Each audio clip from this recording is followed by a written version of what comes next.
Good morning बच्चों। कक्षा 11 physics त्रुटि विश्लेषण से संबंधित कुछ न्यूमेरिकल आपको बता रहे थे। आज हम कुछ न्यूमेरिकल और आपको भेज रहे हैं। इसके बाद फिर अगले वीडियो से अगले चैप्टर की ओर हम बढ़ जाएंगे। ठीक है, तो यहाँ पर हम कुछ एग्जाम्पल और भेज रहे हैं। जैसे क्वेश्चन नंबर आंशिक प्रश्न का है, मान लीजिए ये है 10वां प्रश्न। इसमें कहा है कि जल का पृष्ठ तनाव केस नली द्वारा ज्ञात करने के लिए निम्नलिखित प्रेक्षण प्राप्त हुए। जल का पृष्ठ तनाव ज्ञात करने के लिए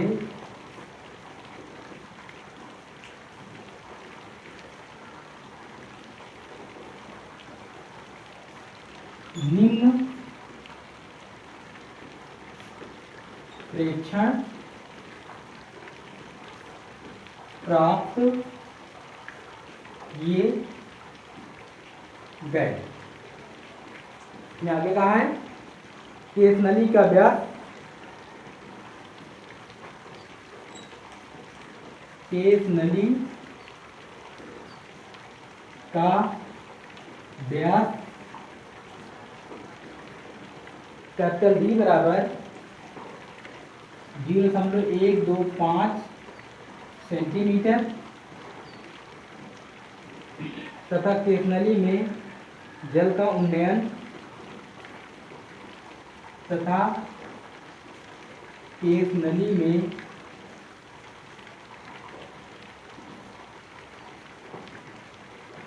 जल का उन्नयन स्मॉल h बराबर 1.43 सेंटीमीटर। सूत्र T बराबर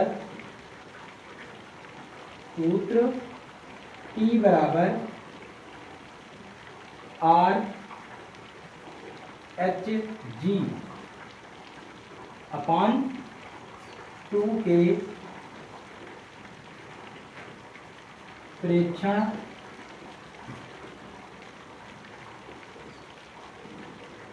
द्वारा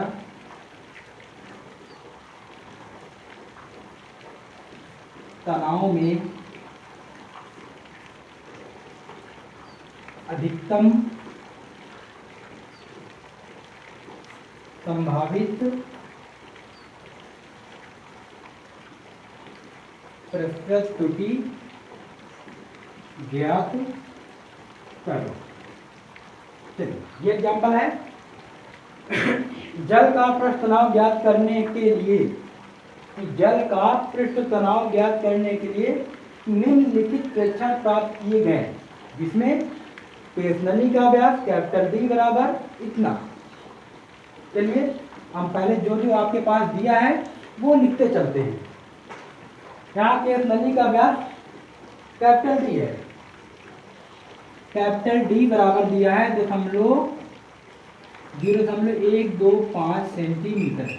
यहाँ पर अब आपको ये ध्यान देना है कि फार्मूले में त्रिज्या है, कहीं व्यास नहीं है, तो आप इसको तुरंत आप इसकी त्रिज्या निकाल लीजिए, क्योंकि त्रिज्या बराबर होता है व्यास बटे 2। व्यास का आधा वो त्रिज्या होती है, तो यहाँ पर हम रख सकते हैं 0.125 बटे 2। ठीक है, डी का मान हमने रख दिया, 2 आपका रख गया, भाग मिला दीजिए। ठीक है, भाग देने के लिए दशमलव लगाइए, 2 छम 12। ठीक, अब 2 दूना 4, 1 हाथ 2 पंचे 10। 2 से भाग मिलाने पर आपका मान इतना आया 0.625। यहाँ पे आप एक चीज ये देख सकते हैं, हम अगर ऐसे आपको दिखा देते हैं। चलिए, आपको अगर ऐसे भागने में प्रॉब्लम हो रही है, हम आपको ऐसे दिखा देते हैं। दशमलव हटाइए, 1 2 3 अंक के बाद दशमलव है तो नीचे 3 3 0 आ जाएंगी। और जब ये प्रक्रिया आप भाग द्वारा पूरी कर सकते हो, 2000 है, ये आपने बाहर भाग से किया। अब इसका भाग नहीं जा रहा है, दशमलव लगाइए, 0 बढ़ाइए, ठीक है। अब एक बार यहाँ पर अभी भी नहीं जा रहा है, एक 0 बढ़ाएंगे, एक 0 बढ़ाएंगे, अब जाएगा। अब ये वैसे ही जाएगा 6 2 5, यहाँ पे 10.0625, ठीक है। इतने सेंटीमीटर ये त्रिज्या आ गई आपकी, ठीक है। अब यहाँ से अभी आपको पता है कि फार्मूले में अगर आर है तो डेल्टा आर की भी आवश्यकता पड़ती है, तो यहीं से आप डेल्टा आर का मान भी निकाल लीजिए। दशमलव के बाद कितने अंक हैं, 1 2 3 4, तो लास्ट वाले अंक की जगह 1 रखना है, बाकी सारे अंक की जगह क्या रखने हैं, 0, ठीक है, सेंटीमीटर। डेल्टा आर का मान क्लियर हो गया। एक मान और आपके पास दिया है, स्मॉल एच का मान 1.43 सेंटीमीटर, ये अच्छा है हमारे फार्मूले में, ठीक है। तो हमें डेल्टा एच की भी आवश्यकता पड़ेगी। डेल्टा एच बराबर क्या बन जाएगा, दशमलव बाद कितने अंक हैं, 2 अंक, एक अंक पे 0 और लास्ट वाले अंक की जगह 1, ठीक है। अब यहाँ पर अब आप देख सकते हैं 2 मान के अलावा तीसरा मान नहीं दिया, मगर फार्मूले में स्मॉल जी इन अंकित है, तो स्मॉल जी का मान नियत होता है 9.8 मीटर प्रति सेकेंड स्क्वायर, ये होता है स्मॉल जी का मान। तो डेल्टा जी का मान क्या हो जाएगा, दशमलव बाद कितने अंक है, 1 अंक, तो 0.1 मीटर प्रति सेकेंड स्क्वायर। सभी मान आपने निकाल लिए। फिजिक्स के न्यूमेरिकल में सबसे पहले काम आपको यही करना है। अब इसके बाद इस फार्मूले को उठा के फार्मूला बनाइए। अब हम न्यूमेरिकल रफ करेंगे, इसी के ऊपर हम आपको बताना चालू करेंगे। ये जो मान हमने आपको नीचे निकाल दिया है, ये आप इनको देख लीजिएगा।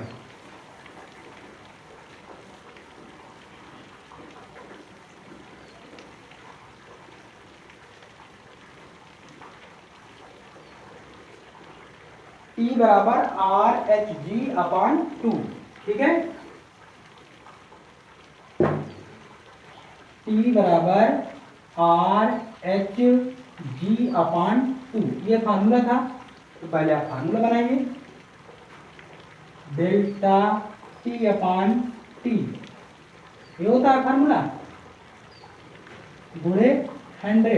हमें डायरेक्ट अधिकतम संभावित प्रतिक्रिया निकालना है ना, तो हम सीधे फार्मूला बनाते हैं। R के लिए delta R/R into 100% plus H के लिए delta H/H into 100% plus G के लिए डेल्टा G/G इंटू 100% और बटे 2 है, तो बटे 2 तो हमने बताया था कि अगर कोई अंक आता है तो उसे आपको इसमें इंजेक्शन नहीं देना है, और अगर इनकी कुछ पावर होती है तो पावर आगे आ जाती है। ये पिछले वीडियो में भी आपने देखा था। अब सीधे आपको मान रखना है, आप देख लीजिए डेल्टा आर का मान 0.0001 बटे आर। आर का मान क्या है, 0.0625 गुणे 100, ठीक, प्लस डेल्टा एच का मान क्या है, 0.01 बटे एच का मान क्या है, 1.43 गुणे 100, ये 100 आएगा, ठीक है। प्लस डेल्टा जी का मान क्या है, 0.1 जी का मान क्या है, 9.8 गुणे 100%। अब नीचे का सभी मान रफ करेंगे और इसके बाद इसी कैलकुलेशन आगे बढ़ाएंगे।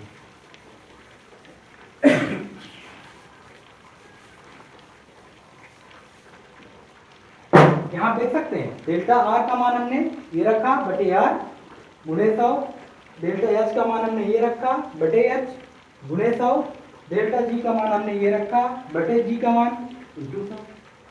चलिए देखिए 1 2 3 4 अंक के बाद दशमलव ऊपर है, 1 2 3 4 अंक के बाद दशमलव नीचे हट गए, 1 2 अंक के बाद दशमलव ऊपर है, 1 2 अंक के बाद दशमलव नीचे हट गए, 1 अंक के बाद ऊपर है, 1 अंक के बाद नीचे है, सभी दशमलव हट गए।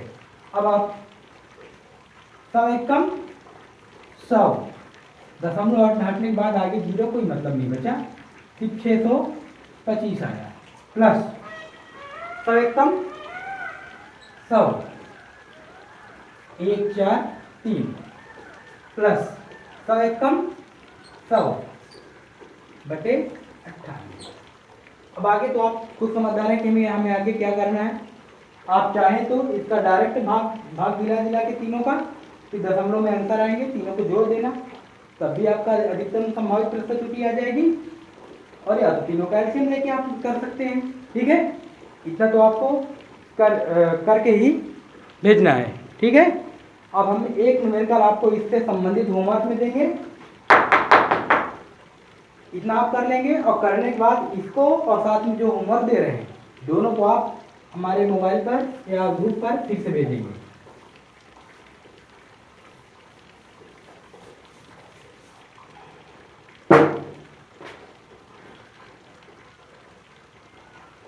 होमवर्क में हम क्वेश्चन नंबर 12 दे रहे हैं। एक प्रयोग में a बराबर 2.154, b बराबर 2.0, c बराबर 0.368, 368 मान प्राप्त हुए। मान प्राप्त हुए। प्रयोग में सूत्र, प्रयोग में सूत्र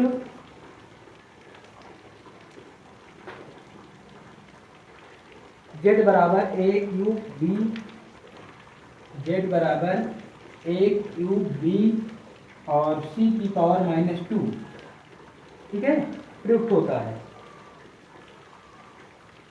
प्रयुक्त होता है। तो z के मान में अधिकतम संभावित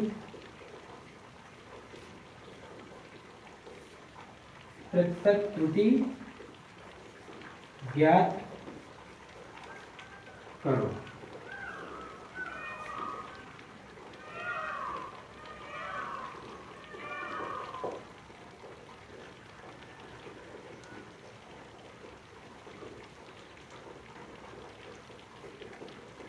ये इसका आंसर भी है, मैं आंसर लिखे दे रहे हैं। यहाँ आप इसको इस क्वेश्चन को लगाएंगे ठीक उसी प्रकार है। ए है तो डेल्टा ए निकाल लीजिए, बी है तो डेल्टा बी निकाल लीजिए, सी है तो डेल्टा सी निकाल लीजिए और इस फार्मूले से अधिकतम संभावित प्रतिशत त्रुटि का फार्मूला बनाकर सभी मान रखकर सॉल्व करिए। आपको ये आंसर प्राप्त होना चाहिए। अगर ये आंसर प्राप्त होता है तब आपका क्वेश्चन पूरी तरह सही है, अगर नहीं प्राप्त होता है तो एक बार फिर से आपको कैलकुलेशन में चेक करने की आवश्यकता है। ठीक है, अब अगले वीडियो से हम अगले चैप्टर की ओर बढ़ जाएंगे। इनके कुछ जितने भी हम न्यूमेरिकल बच रहे हैं वो सब ऐसे ही हैं, इनको आप एक बार प्रयास अगर घर में करेंगे तो सब आएंगे। ठीक है, थैंक यू।